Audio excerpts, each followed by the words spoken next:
Bonjour à tous et ravi de vous retrouver pour ce nouveau JT de Direct Défense en plein cœur du salon du Bourget.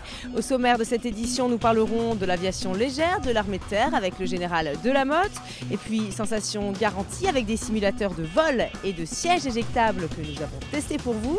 Enfin, comme chaque jour, focus sur des matériels à découvrir sur le site du ministère de la Défense.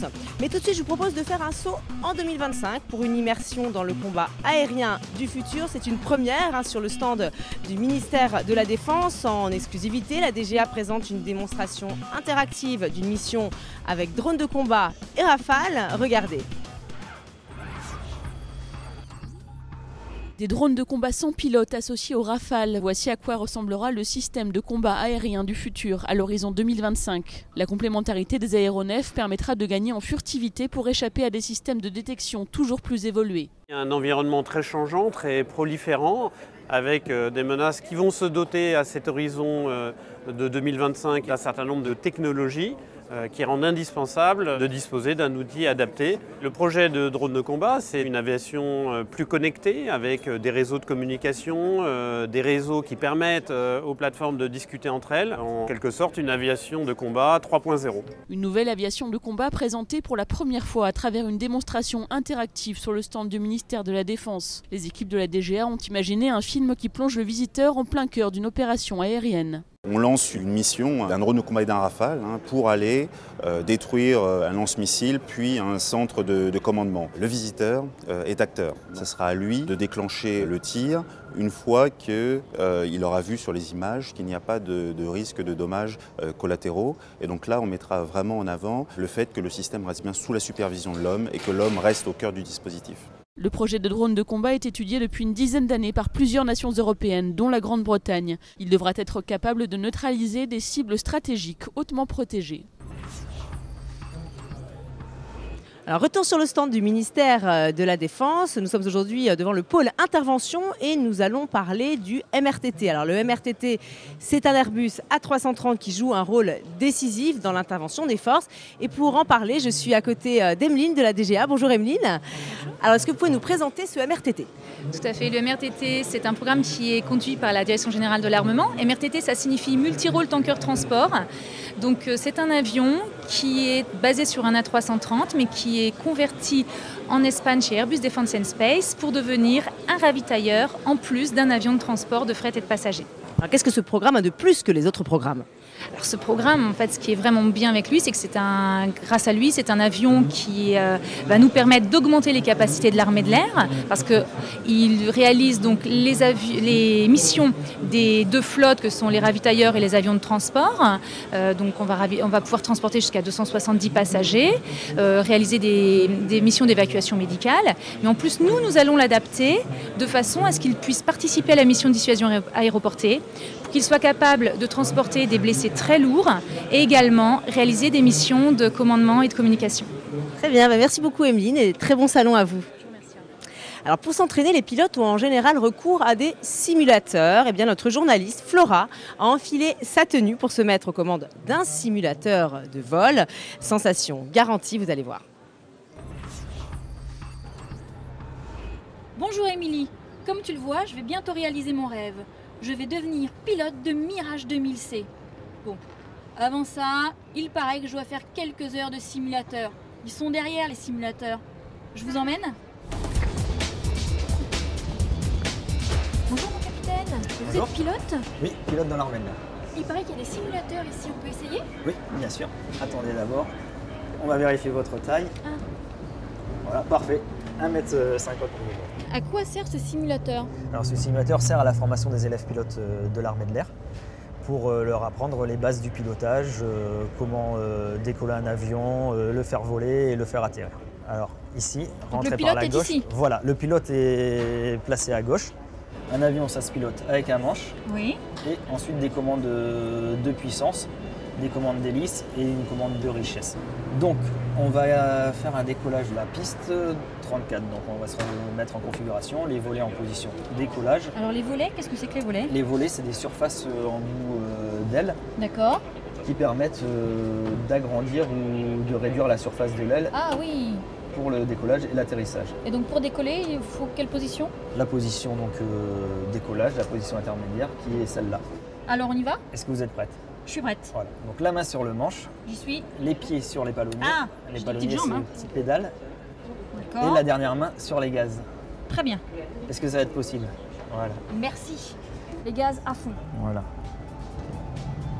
Ah oui, Voilà. ça y est, je vois. Les pieds Oula, vers la on gauche. avance. Un peu de voilà pour garder Ah l'axe oui, de la alors piste. c'est avec mes pieds que je garde l'axe. Voilà. Là, il faut tirer sur le manche vers Tire. la voilà, Oula, pas oui, trop. ça y est. Voilà. Donc là, il faut aller mettre du manche vers la droite, Vers la droite. Ok. pousser un peu sur le manche. Ah, ici. Voilà. Les ailes à plat. Les ailes à plat ici. Voilà, ouais, voilà. Ok, ok, Voilà. ok, C'est ok. pas mal, on est bien. On est pas mal. Et donc là, il faut aussi pouvoir gérer plusieurs instruments en même temps, savoir gérer Voilà. ses mains. Et tout ça, c'est progressif. Donc tous les pilotes à Salon de Provence passent par ce simulateur. Oui. Un peu à gauche. À gauche. Oh là là là là Eh ben, là là là. c'est pas mal. Alors, un peu à gauche, on remet à droite, manche à droite. Tout. Là, on s'écrase. On s'est craché, ça y est. Bon, je crois que maintenant il va falloir que j'aille m'essayer au siège éjectable. Hein. Je pense Je suis pas pilote maintenant. Hein. Là, on est dans quel type d'avion? Un Mirage F1. Un Mirage F1. D'accord. Alors qu'est-ce qu'on fait? On s'attache. On s'attache. Même principe. Pareil, j'appuie ici. Bon bah ça y est, je peux devenir pilote. Le principe ensuite de l'éjection. Ouais. Donc le système de déclenchement, c'est la poignée jaune et noire Entre mes jambes là. entre vos jambes. Voilà. Les jambes plaquées à l'arrière. Je prends la poignée d'éjection. Et là, attention, je tire. Ok. Voilà. À ce moment-là, vous êtes éjecté de l'avion. Là, je suis éjectée. Un premier parachute qui se déclenche. Alors le parachute, il est sur moi le parachute? Non, il est sur le siège. Sur le siège. Voilà, un petit parachute extracteur qui va se déployer. Il va stabiliser l'ensemble du siège. Et donc là, quand je m'éjecte, c'est assez violent. Oui, c'est assez violent. On prend 19 G environ. 19 G environ. Voilà. D'accord. Donc il faut quand même essayer de poser l'avion un maximum, quoi. Voilà. Bon, ben, je vais refaire un petit peu de simulateur avant de devenir pilote, je crois. Voilà, vaut mieux bien s'entraîner. Oui. On va s'entraîner. Alors nous sommes de nouveau sur le stand du ministère de la Défense et je suis avec le général de division Olivier Delamotte. Bonjour, alors vous êtes commandant de l'aviation légère de l'armée de terre.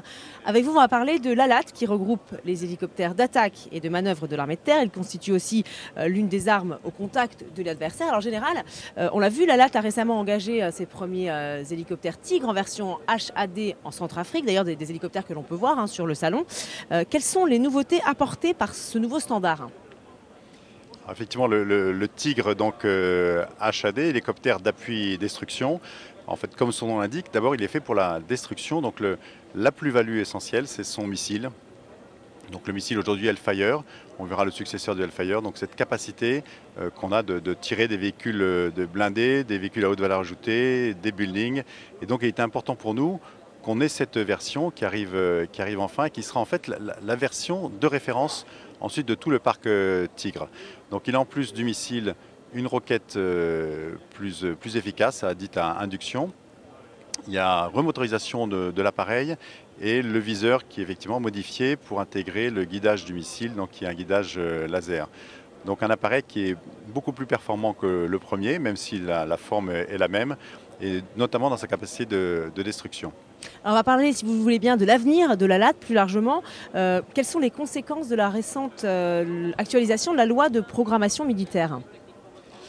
Alors sur la loi de programmation militaire, ce qu'il y a d'intéressant, c'est qu'elle valorise les hélicoptères et surtout le fruit en fait de la capacité opérationnelle qui est démontrée par l'ALAT sur le terrain.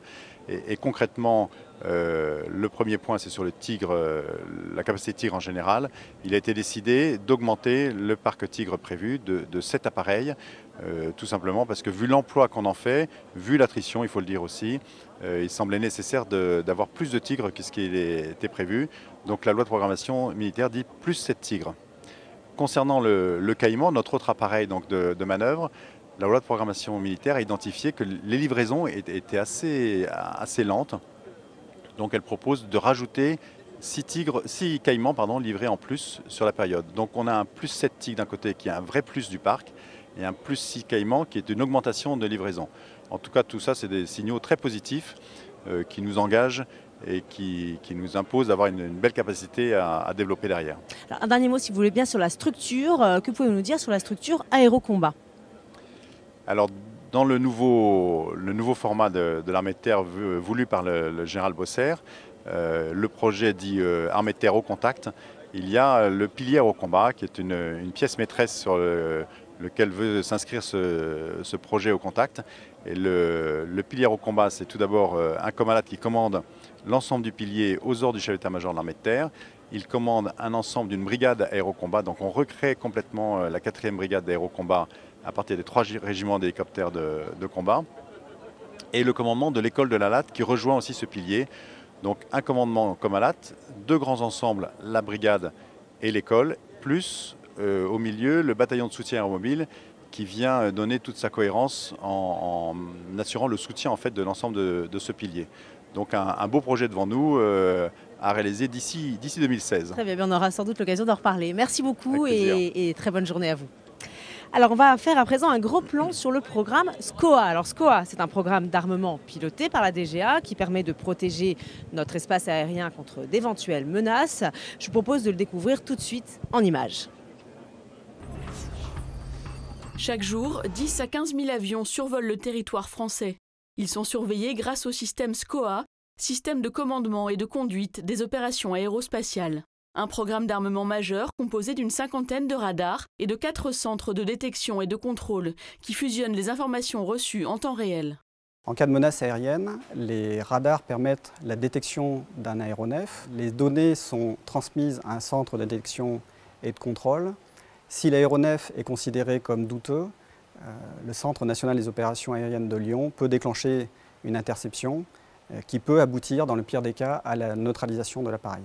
Avec ces systèmes d'information interconnectés 24 heures sur 24 et 7 jours sur 7, SCOA permet de conduire plusieurs opérations aériennes simultanément, en France, mais aussi sur les théâtres d'opérations extérieures. Des systèmes mobiles du SCOA ont été déployés récemment au Mali dans le cadre de l'opération Serval et ont permis de créer une base aérienne projetable. Ça a apporté une plus-value substantielle dans le cadre de la coordination et dans le cadre du commandement des forces aériennes. Et ça a également permis d'améliorer la détection au-dessus de la zone de Gao au Mali. Depuis 20 ans, la DGA assure la maîtrise d'ouvrage de SCOA, un rôle essentiel pour garantir que les équipements restent adaptés aux besoins des forces. Le Salon du Bourget permet notamment de présenter les dernières avancées technologiques du programme. Au Salon du Bourget, la DGA présente le radar GM400, qui est un radar nouvelle génération, qui est le fer de lance de la détection pour le programme SCOA. Et d'autre part, on présente des systèmes de commandement et de conduite des opérations aériennes qui sont en train d'être implémentés actuellement dans le cadre du programme SCOA. À plus long terme, la DGA doit s'assurer que le programme SCOA puisse faire face aux nouvelles menaces aériennes. On prépare le SCOA à l'horizon post-2020. D'une part, on étudie le remplacement ou la modernisation des radars existants afin d'améliorer la couverture radar de l'espace aérien national. Et puis d'autre part, on va également travailler sur l'aspect cyberdéfense, puisque SCOA, c'est un ensemble de systèmes qui sont tous interconnectés. Et bien sûr, la cyberdéfense et les menaces informatiques s'accroissant, la cyberdéfense devient un axe privilégié d'études et de développement. En attendant, les travaux de rénovation des radars ont commencé depuis plusieurs années.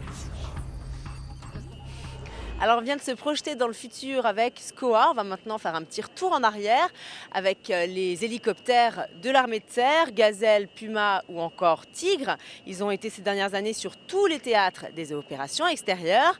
C'est la séquence histoire.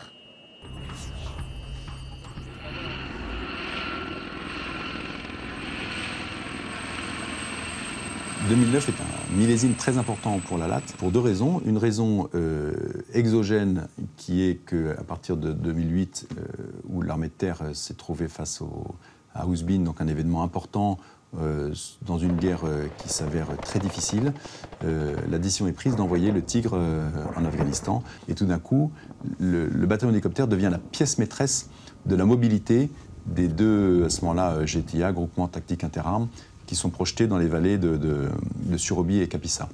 De plus en plus, on commence à entendre que l'hélicoptère est indispensable, que sans hélicoptère, on ne peut pas monter d'opération, qu'on planifie en fonction de la disponibilité des hélicoptères les engagements de ces 2 groupements tactiques interarmes dans les 2 vallées. Donc, de plus en plus, la LAT apparaît comme un élément déterminant et où la LAT est à nouveau mise en exergue à travers sa capacité d'engagement dans, je dirais, à partir des zones improbables. Pour nous, ça a correspondu à des volumes d'abord d'hélicoptères importants. On était jusqu'à 18, 24 hélicoptères sur Serval, et puis Sangaris encore 10, et surtout une continuité d'hélicoptères projetés. Pour les caractériser, chacun dans leur particularité, je dirais Harmattan, c'est vraiment le survol maritime, toujours de nuit, une opération avec la marine. Serval, c'est les grands espaces, le sable, une opération plus longue, mais plus intégrée dans le dispositif terrestre. Et Sangaris, plus dans la continuité, en ville d'abord, et maintenant dans un pays qui est la Centrafrique, qui avec de la brousse, un ennemi qui est moins bien défini, qui peut être violent, très sporadique, à chaque fois des règles d'engagement, vous avez compris, assez différentes les unes des autres. Donc des attitudes qui pour nous doivent être adaptées à cet ennemi, à ces configurations de terrain. Retour sur le stand du ministère de la Défense qu'Alain Juppé, le maire de Bordeaux, est d'ailleurs en train de visiter actuellement. Nous, on va s'intéresser à une PME innovante. Aujourd'hui, focus sur Semia. C'est une entreprise de 17 personnes qui est basée à Cergy. Alors Semia est spécialisée dans la mesure des vibrations en vol. Regardez. Depuis 1986, l'entreprise Semia a pris son envol et s'est nichée dans un marché porteur, l'analyse des vibrations pour le secteur aéronautique. Le milieu des vibrations, c'est une petite niche dans le monde. Ça représente environ 150 personnes qui travaillent dessus. Donc on représente 10%. Le tout réparti sur 6 à 7 sociétés dans le monde. Rotor, pales, boîte de vitesse, tout est surveillé par Elivib, un boîtier embarqué qui mesure les vibrations. Toutes les pièces en rotation vont s'user. Donc si on ne surveille pas les vibrations qu'elles génèrent, au bout d'un moment, il risque une casse mécanique. C'est un peu comme le garagiste avec la roue de voiture. À chaque fois qu'il va changer votre roue, ou à chaque fois que vous avez pris une bosse, ou à chaque fois que vous constatez que votre volant tremble, ou que votre voiture tremble, ça veut dire que la roue est mal équilibrée et donc il faut la régler. Pour relever les défis techniques, Semia a bénéficié d'un accompagnement de la DGA à travers le dispositif Rapide. On a eu un accompagnement pendant toute la création du projet par, d'une part, notre correspondant DGA et d'autre part, tous les interlocuteurs qu'il avait à sa disposition. Le fait d'avoir un correspondant unique est quand même très important puisque ça évite que les informations soient dispatchées entre plusieurs interlocuteurs et ça permet aussi de créer des liens avec des représentants de la DGA. Le dispositif Rapide a également financé à hauteur de 45% le projet Elivib. Live 2, interview pilote hélicoptère Tigre. Alors nous sommes toujours devant le fameux hélicoptère Tigre, l'hélicoptère d'appui et de destruction. Alors on va rappeler en quelques mots quelles sont les missions du Tigre, des missions de reconnaissance, des missions d'appui au sol et enfin d'attaque dans la profondeur. Très manœuvrable, il dispose d'un haut niveau de protection ainsi que d'armements variés et puissants. Et pour en savoir un petit peu plus, je me trouve en compagnie du pilote du Tigre, Romain. Bonjour Romain. Bonjour. Alors est-ce que vous pouvez nous dire quelles sont les performances de ce Tigre ? Donc ce Tigre a pour finalement comme capacité une très grande manœuvrabilité de par sa légèreté et sa grande puissance. On a donc une capacité balistique, de protection balistique développée autour du cockpit, pilote et gunner, ce qui finalement nous confère un hélicoptère léger. On a également donc un système d'armes performant qui est varié avec différentes capacités. Et c'est ce qui fait de cet hélicoptère un hélicoptère hors norme et particulièrement performant. Alors, il y a un nouveau standard depuis peu, c'est le standard HAD. Qu'est-ce qu'il apporte ce nouveau standard ? Donc, finalement un standard d'attaque et de destruction. On dit appui chez les constructeurs, mais nous dans les forces c'est vraiment d'attaque et de destruction. Finalement c'est un hélicoptère qui est plus puissant. On a gagné 14% de puissance sur les moteurs. On a un hélicoptère qui nous permet de partir donc, avec tout son armement et environ 2h30 d'autonomie. Donc ça pour nous c'est non négligeable. sur des élongations désertiques comme on trouve en Afrique. Ça permet d'aller loin, d'aller sur des objectifs avec de la réserve de carburant. Et également donc, cette version d'appui destruction nous a apporté un système d'armes nouveau qui nous permet de tirer du missile air-sol avec un guidage laser. Alors, on va essayer de rentrer un peu dans le concret. Est-ce que vous pouvez nous présenter les armements du Tigre? Alors, il y a les roquettes, le missile Mistral. Enfin voilà, est-ce qu'on peut faire un petit tour? Oui, bien sûr. Donc, on va commencer par la pièce maîtresse sur le Tigre, celle qui fait vibrer tous les pilotes. C'est le canon de 30 mm, donc qu'on retrouve dans le nez du Tigre, qui est orientable de part et d'autre de l'aéronef et donc sur un angle en site positif et négatif. C'est un canon donc développé par un fabricant français, qui est particulièrement stable, précis et que nous envient beaucoup les armées étrangères.